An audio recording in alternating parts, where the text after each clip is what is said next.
The most embarrassing thing you have ever done?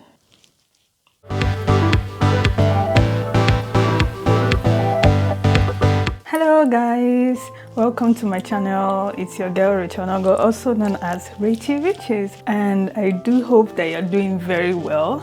And I hope you're keeping safe and washing your hands as expected. If this is your first time to my channel, welcome, and if you're a returning subscriber, good to have you back again. So my channel has been running for about a couple of months now, and I realized that I've yet to do a get to know me tag, and that is because I wanted to get to a certain level on my channel before I do that get to know me. So I feel like it's high time my viewers know Rachael, what Rachael stands for, and you know who Rachael is in general. Who is this lady always in our faces twice in a week, telling us to watch her video, telling us to subscribe, you know, showing us her life. I mean, why should you care either anyway? So today is a get to know me tag, and also some basic questions. Initially I wanted to do a live video to give you guys the opportunity to chat with me whatsoever, but I didn't get as much feedback when I put up my last video. So what I did was I basically went to my Instagram and my WhatsApp and I sent out, you know, a broadcast message, or sort of like an announcement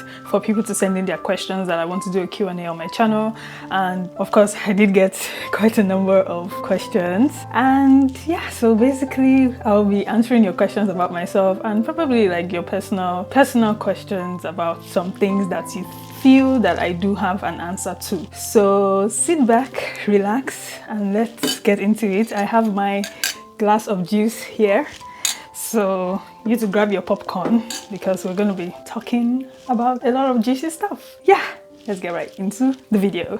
Guys, I don't know why I'm freaking out actually. It's because these questions are so wonderful. I have like some basic questions and then I have questions about... Anyway, so let's go right into it. I'm just going to take it randomly because I sort of like made a list of all the questions. Yeah. Okay, so I'll start from the simplest then to the hardest. So number one, where did you grow up? I grew up in Nigeria, and Nigeria is sort of like divided into different parts. We've got the north, west, south, east. So I am from the southern part of Nigeria, and for my Nigerian viewers, I grew up in different places. So I've lived in Abuja, I've lived in Port Harcourt, I've lived in Warri. Shout out to my Warri brethren.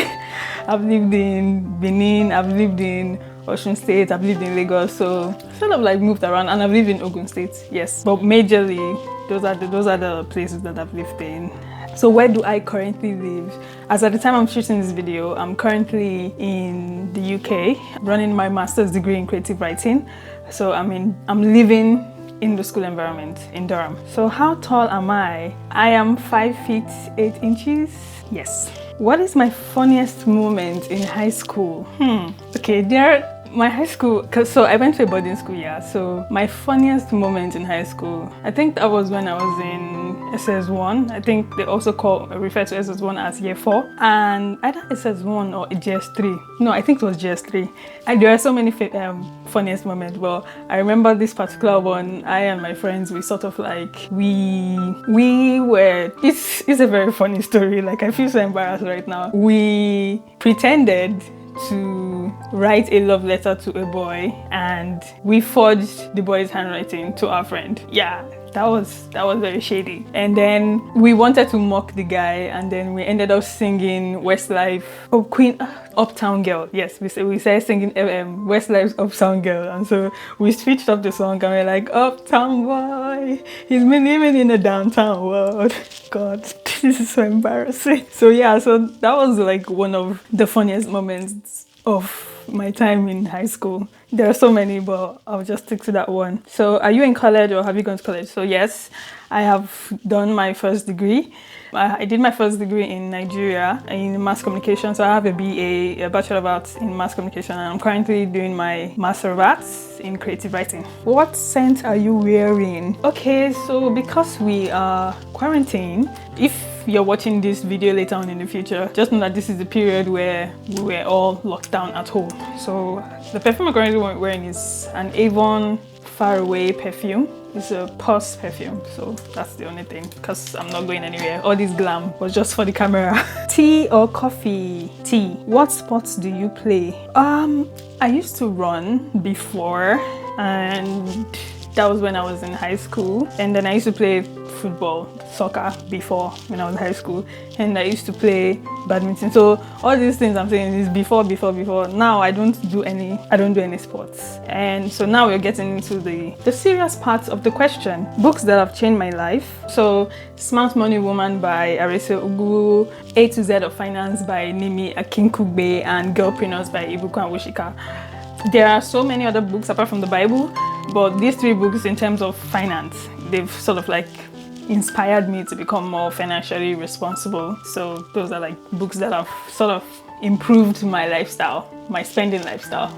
Okay. When are you writing a book? Thank you for your question. I am actually already writing 2 books. So I am already on 2 different book projects that I'm working on. So hopefully, I'm hoping, even if I don't finish the 2 of them, I'm hoping to finish at least 1 before the year runs out. Do you keep a diary? So I used to keep a diary before.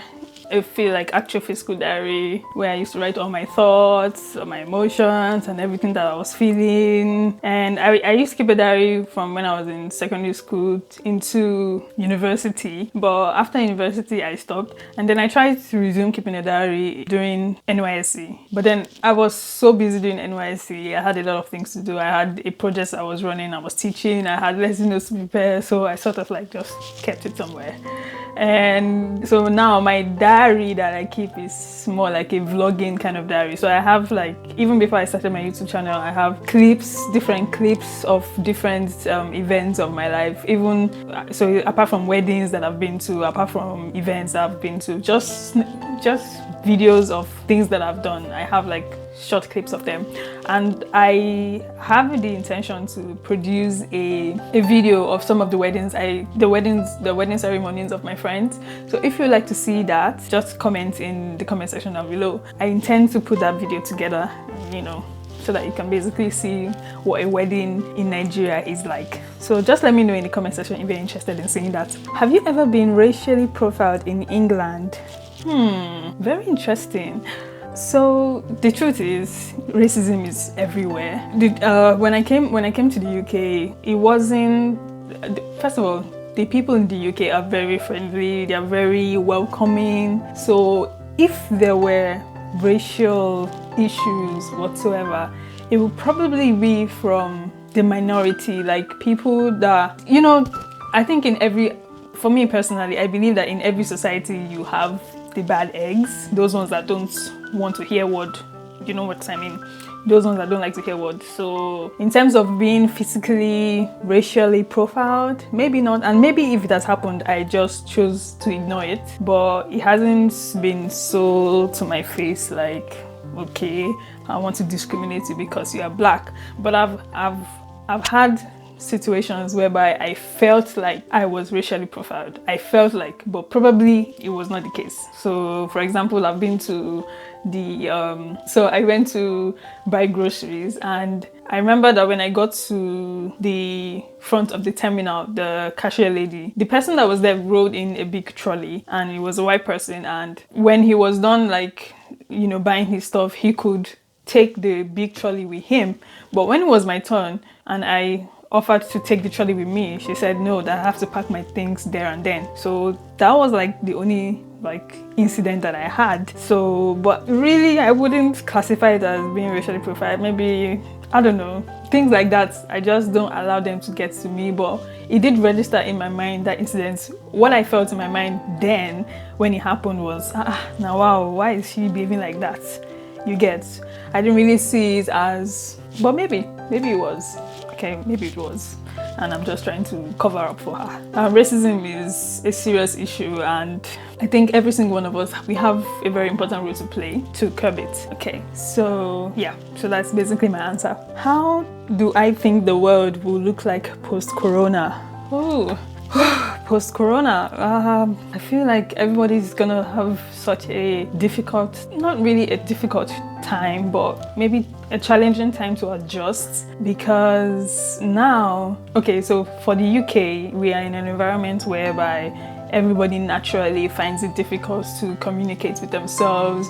Everyone is sort of like keeping to themselves all the time. So now the quarantine situation has heightened lack of interpersonal relationships. It has increased the way people would relate. So I feel like now it's going to be difficult for people to even make friends post-corona. But I do hope that it gets better, but it might probably take a little while for everything to get back to normal. But there is also an upside, because if you've been following social media, you hear a lot of people say that they miss, hanging out with their friends, they miss visiting people. So I feel like it would definitely get better. I mean, for some people, because everyone is feeling like, oh, I need the opportunity to like go out, I need the opportunity to hang out. I more or less now more appreciative of what they have. So I feel like that would, so it both ways. There will definitely be negative impact, there will definitely be positive impact. And in terms of economy, I think a lot of people will also try to make as much money as they can. And now I think everyone would imbibe good saving habits. So everyone will naturally want to start saving money for the rainy day. So just in case something like this, we don't pray it happens again, but just in case something like this will ever happen in the future, they'll be ready, because people were not ready. If the world was ending in 24 hours, top 3 things you would love to do. Yes, I would like to do bungee jumping. Yes, I've always loved to, those feel like you just be screaming, ah! I like to do bungee jumping. This is such a challenging question.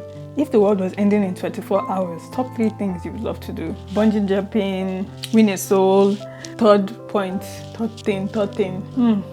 Learn how to swim. But the world is ending, so does it really matter?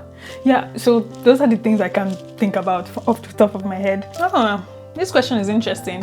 How can I increase my speed of learning generally? How can you increase your speed of learning? So learning for different people is different. Does that make sense? Learning comes in different ways for different individuals. So there are people that are visual learners like myself. I learn by what I see.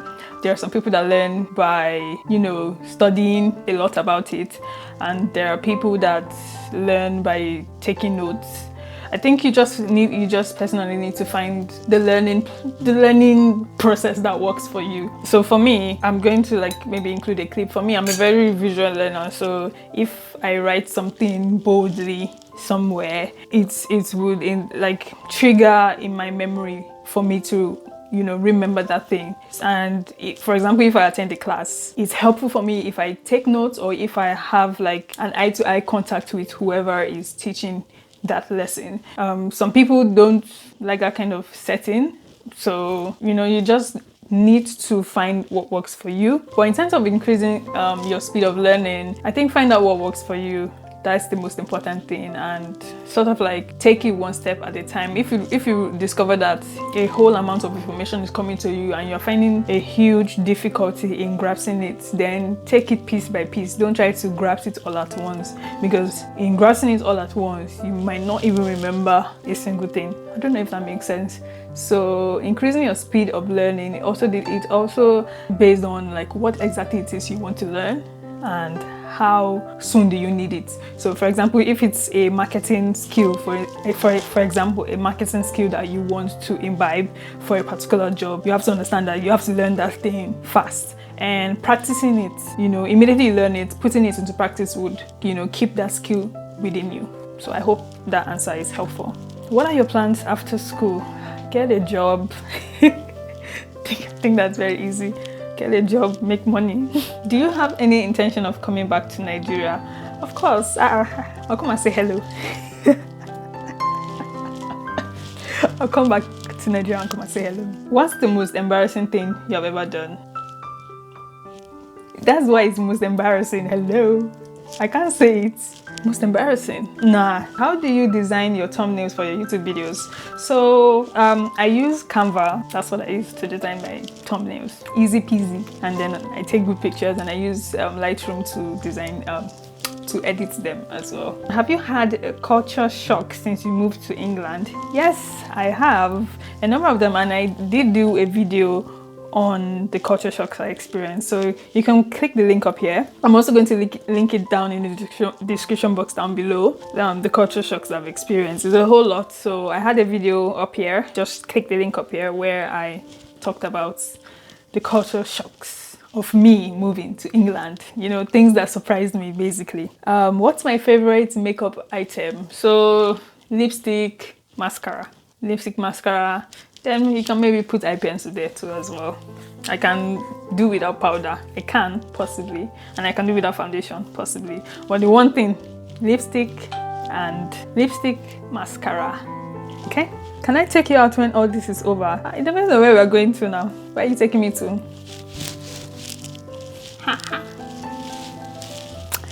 What's your comprehension of the gospel of Jesus Christ? Ooh,